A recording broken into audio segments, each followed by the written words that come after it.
தீர்த்தகிரி என்று அழைக்கப்படுகின்ற தீரன் சின்னமலை அவர்களுக்கு இந்த நாளில் நாங்கள் மரியாதை செய்வதில் பாரதிய ஜனதா கட்சி நாங்கள் பெருமகிழ்ச்சி கொள்கிறோம்.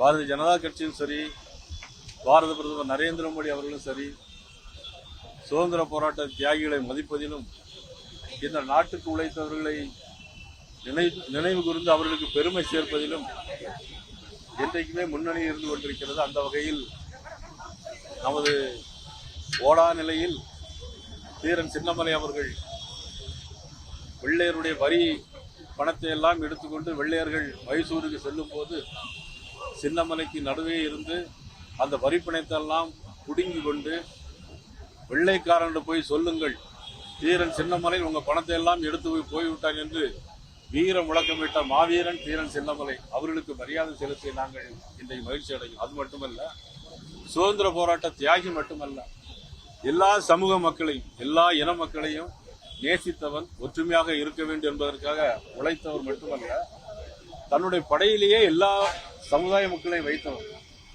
எல்லா ஜாதி பேரையும் சொல்ல விரும்ப எல்லா ஜாதி மக்களையும் தன்னுடைய படை தளபதியாக ஓவரால் குறித்து வைத்து பார்த்தவர் தீரன் சின்னமலை அவர்கள். நாங்கள் ஆடி 18 ஓடா நிலைக்கு சென்று வழக்கமாக நாங்கள் அங்கே நாளை மரியாதை செலுத்துவோம். ஆக அது ஆடி 18 நானும் இங்கே வந்திருக்கிற நமது கரு நாகராஜன் அவர்கள், காளிதாஸ் அவர்கள், நமது மாவட்ட சஞ்சய் அவர்கள், மாநில விவசாய அணி தலைவர் நமது மதிப்பு மரியாதைக்குரிய GK நாகராஜன் அவர்கள் எல்லோருமே போய் சேர்ந்து அங்கேயும் மரியாதை செலுத்துவோம். அந்த குடும்பத்தை சார்ந்த இன்னும் பாரதிய ஜனதா கட்சியிலே இருக்கிறார்கள். திரு கிருஷ்ணகுமார் அவர்கள் எனக்கு வேண்டிய நண்பர்.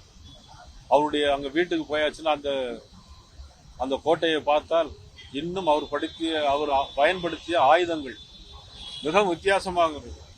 நமக்கு அது தூக்கவே முடியாது. அதையெல்லாம் எப்படி தூக்கி போர் முடிந்தான்னா அவருடைய திடந்தோள்கள் தான் அதற்கு காரணம். அப்பேற்பட்ட தீரன் சின்னமலைக்கு நாங்கள் எங்களுடைய வீர வணக்கத்தை இன்று நாங்கள் தெரிவித்துக் கொள்கிறோம்.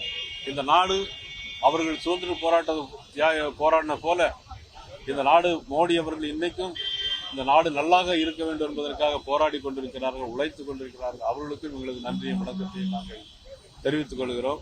வழக்கமா ஏதாவது கேள்வி வச்சிருப்பீங்க, நானே சொல்லுவேன். நீங்க கேட்க வேண்டாம். இந்த விவேக் சினிமா மாதிரி உங்க மனசுல என்ன இருக்குன்னு எனக்கு தெரியும். அதனால அந்த மாதிரி வேலைக்கெல்லாம் அவங்களுக்கு இடம் கொடுக்காம எங்களுடைய உள்துறை அமைச்சர் அமித்ஷா அவர்கள், எங்களுடைய கூட்டணி கட்சியினுடைய தலைமை அண்ணன் EPS அவர்கள் என்ன பேசிக் கொள்கிறார்களோ, என்ன முடிவு எடுக்கிறார்களோ அது நடக்கும்.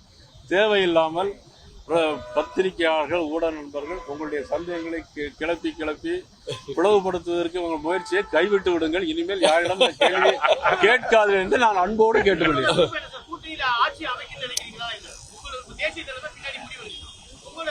என்னுடைய விருப்பம் திமுக ஆட்சி ஆற்றப்படும்.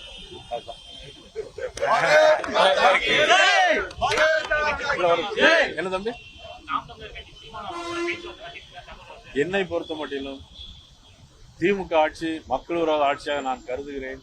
ஆகவே மக்கள் நலன் கருதி, தமிழகம் மக்களுடைய நலன் கருதி மது போதை பழக்கத்திலிருந்து விடுவிக்கவும், சொத்து வரி மின்சார வரி உயர்வை கட்டுப்படுத்தவும், மக்கள் நலன் சார்ந்த பிரச்சனைகளுக்காக வர வேண்டும், எல்லோரும் வர வேண்டும் என்று என்னுடைய விருப்பம். அதில் யார் வேண்டாலும் நீங்க வேணா எழுதிடுங்க.